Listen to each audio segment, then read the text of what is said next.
न्यायपालिका और संसद की ये लड़ाई दिन पर दिन और गहरी होती जा रही है। कभी बीजेपी वाले संसद ही सर्वोपरि का नारा लगाते हैं तो कभी खुद सुप्रीम कोर्ट पलटवार करता है।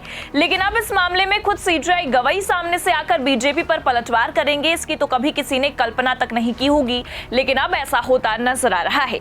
नमस्कार, आप देखना शुरू कर चुके हैं 4 PM न्यूज नेटवर्क और मैं हूं आपके साथ प्रगति ठाकुर। दरअसल आपको बता दें कि संविधान को लेकर छिड़ी रार एक बार फिर शुरू हो गई है। संसद ही सर्वोपरि का नारा लगाने वाली बीजेपी को खुद सीजेआई ने भयंकर सुनाया है।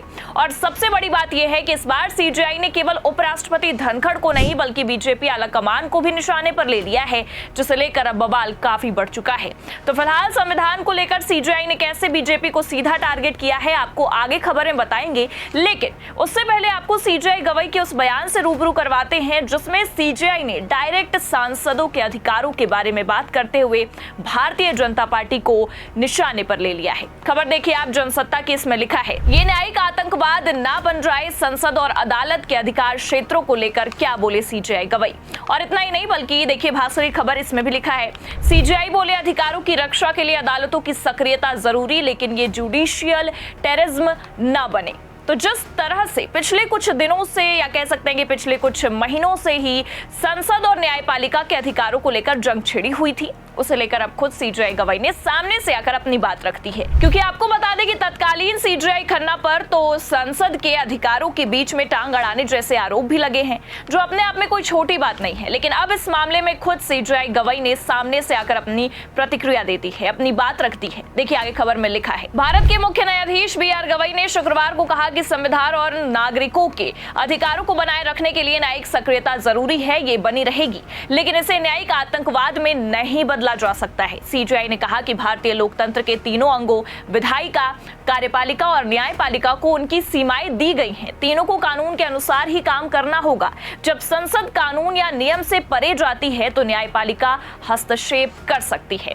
सीजेआई गवाई नागपुर जिला कोर्ट बार एसोसिएशन के कार्यक्रम में ये सारी बातें बोल रहे थे, या उन्होंने कुछ किस्से भी साझा किए, अपने माता पिता के संघर्षों के बारे में बताया, अपने जीवन पर माता पिता के प्रभाव के बारे में भी बात करते हुए वो भावुक हो गए थे। लेकिन यहाँ गौर करने वाली बात यह थी कि सीजेआई गवाई ने भरे मंच से ये कहा कि लोकतंत्र के तीनों अंगों विधायिका, कार्यपालिका और न्यायपालिका को उनकी सीमाएं दी गई हैं।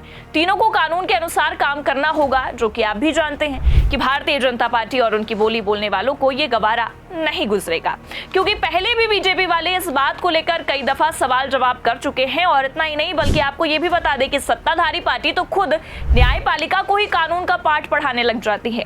लेकिन जिस तरह से हर बार सीजेआई गवाई सामने से आकर अपनी बातें दोहराते हैं, वो कहीं ना कहीं ये साफ कह रहा है कि बीजेपी के करतूतों और उनके संविधान विरोधी रवैये से सीजेआई गवाई अब काफी नाराज हो चुके हैं। तभी तो आए दिन भरे मन से सीजेआई गवाई कुछ ना कुछ ऐसा जरूर बोल देते हैं जो भारतीय जनता पार्टी के लिए मुश्किलें खड़ी करके रख देता है। पहले भी आपको बता दें कि खबर निकल कर ये सामने आई थी कि सीजेआई ने देश में ही नहीं बल्कि विदेशों में भी मोदी के ऑफर को ठुकराया, मतलब कि पॉलिटिक्स में एंट्री के लिए साफ इनकार ही कर दिया। और रिटायरमेंट के बाद सीजेआई गवाई पॉलिटिक्स में नहीं जाएंगे ऐसे बयान भी दिए, जिस बात को लेकर काफी बवाला भी हुआ, क्योंकि इससे पहले भी कई जज हैं जिन्होंने भारतीय जनता पार्टी और प्रधानमंत्री मोदी की बातों को मानते हुए उनके हित में काम करते हुए पॉलिटिक्स में एंट्री ले ली है रिटायरमेंट के बाद। लेकिन सीजेआई गवाई ने सिरे से मोदी जी के ऑफर को एक बार नहीं बल्कि कई बार ठुकरा दिया है। पर यहाँ सबसे चौंकने वाली बात यह है कि जहां एक तरफ बीजेपी बार बार इस बात को दोहरा रही है कि संविधान को कैसे बनाना है, संविधान को कैसे चलाना है और केवल संसद ही इसे तय कर सकता है, संसद में बैठे सांसदों को ही ये तय करने का अधिकार है कि भारत का संविधान कैसा होगा, उसे लेकर एक बार नहीं बल्कि 2 बार सामने से आकर इनके बयानों को कोट करते हुए सीजेआई गवाई ने टारगेट किया है। और सिर्फ टारगेट नहीं बल्कि आपको बता दें कि पलटवार करके सीजेआई गवाई ने इस मामले पर अपना बयान भी जारी किया है, जहां कल ही सीजेआई का बयान ये सामने आता है कि लोकतंत्र के तीनों अंगों विधायिका, कार्यपालिका और न्यायपालिका को उनकी सीमाएं दी गई हैं, तीनों को कानून के अनुसार काम करना होगा और जब संसद कानून और नियमों से परे हो जाती है तो न्यायपालिका हस्तक्षेप कर सकती है। वहीं उससे पहले भी आपको बता दें कि सीजेआई गवाही का पलटवार करते हुए बयान सामने आया था, जिसमें खुद सीजेआई ने संविधान विरोधी बातें करने वालों को नसीहत दी थी। खबर देखिए भास्कर की, इसमें लिखा है, सीजेआई बोले संसद नहीं, संविधान सबसे ऊपर, लोकतंत्र के तीनों हिस्से इसके अधीन, संसद के पास संशोधन की शक्ति लेकिन मूल ढांचा नहीं बदल सकती। तो दरअसल आपको बता दें कि कुछ महीने पहले ही उपराष्ट्रपति धनखड़ ने बाकायदा सुप्रीम कोर्ट और sitting chief justice of India को टारगेट करते हुए, और इतना ही नहीं बल्कि आपको ये बता दें कि संविधान तक पर वो सवाल उठाते नजर आए थे। एबीपी की खबर देखिए, इसमें लिखा है कि संसद सर्वोच्च, इससे ऊपर कोई नहीं। उपराष्ट्रपति जगदीप धनखड़ ने फिर दोहराई बात। तो उपराष्ट्रपति का ये मानना है कि सांसद जो संसद में बैठते हैं वही अधिकार रखते हैं कि संविधान कैसा होगा। साफ तौर पर कहे तो धनखड़ का ये कहना है और मानना है कि संविधान ही अब संसद के हिसाब से चलेगा। और ये तो कुछ नहीं है, बल्कि आप हिंदुस्तान की खबर देखिए, इसमें भी लिखा है कि सरकार के खिलाफ अदालत के हाथ लगा परमाणु बम। आर्टिकल 142 पर बोले धनखड़। उन्होंने तो ये तक कहा था कि सुप्रीम कोर्ट अपनी शक्तियों का गलत इस्तेमाल कर रहा है। और इतना ही नहीं, आर्टिकल 142 को लेकर तो धनखड़ ने कहा कि ये शक्ति सरकार के खिलाफ एक परमाणु बम के समान हो सकती है। और ऐसा इसलिए धनखड़ ने कहा था क्योंकि तमिलनाडु सरकार बनाम राज्यपाल को लेकर फैसला सुनाते हुए सुप्रीम कोर्ट ने राष्ट्रपति के लिए भी समय सीमा तय कर दी थी, फैसला सुना दिया था। तभी से न्यायपालिका और संसद के बीच अधिकार क्षेत्र की लड़ाई शुरू हो गई है, जिस पर पहले भी पलटवार करते हुए सीजेआई गवाही ने कई दफा तंज कसा। लेकिन इस बार हैरान कर देने वाली बात यह है कि सीजेआई ने सामने से आकर इस तरह की बेबुनियादी बयानबाजियों पर अपनी बात रख दी है।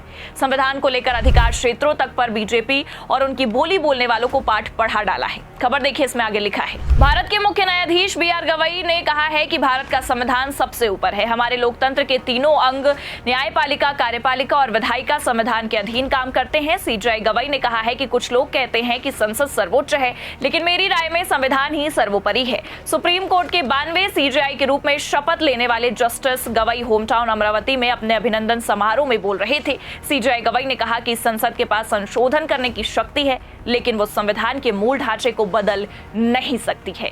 आपकी जानकारी के लिए बता दें कि ये कोई पहली बार नहीं है जब सीजेआई ने संविधान को लेकर अपनी बात रखी। इससे पहले भी कई बार सीजेआई गवई ने कई दफा बोलते हुए संविधान से चलने की नसीहत उन सभी लोगों को दी है, खासकर भारतीय जनता पार्टी वालों को दी है, जो संविधान से ऊपर हमेशा खुद को समझते हैं। लेकिन इस बार यहां गौर करने वाली ये बात है कि सीजेआई का ये बोलना कि कुछ लोग कहते हैं कि संसद सर्वोच्च है, लेकिन मेरी राय में संविधान ही सर्वोपरि है, ये बयान साफ उस ओर इशारा कर रहा है कि सीजेआई गवई ने अपने इस बयान से बीजेपी को टारगेट किया है। बीजेपी के सांसद निशिकांत दुबे को तो निशाने पर लिया ही है, साथ ही साथ कहीं ना कहीं अगर देखें तो उपराष्ट्रपति धनखड़ को भी भरे मन से खरी खरी सुना डाली है। और सीजेआई का ये बयान कि अधिकार क्षेत्रों में न्यायपालिका हस्तक्षेप कर सकती है अगर संसद कानून से परे जाकर फैसला सुना रहा है, तो ये उस ओर साफ इशारा करता है कि जो बीजेपी सुप्रीम कोर्ट को ही कानूनी पाठ पढ़ाने लगती है, वो पहले संविधान और कानून को अच्छे से पढ़े। और इतना ही नहीं, बल्कि सीजेआई के बयानों से भी ये समझ में आ रहा है कि अब सीजेआई गवई ने संविधान विरोधी तत्वों को पूरी तरह से सीधा करने का जिम्मा उठा लिया है और ये तय कर लिया है कि लोकतंत्र चलेगा तो संविधान से, ना कि सत्ता की आवाज से। फिलहाल सीजेआई के इस रुख पर आप क्या सोचते हैं, हमें अपनी राय कमेंट करके जरूर बताइए। खबर आपको कैसी लगी, लाइक और शेयर जरूर करें। चैनल पर अगर नए हैं तो सब्सक्राइब और ज्वाइन करना ना भूले। देखते रहिए 4PM न्यूज नेटवर्क। नमस्कार।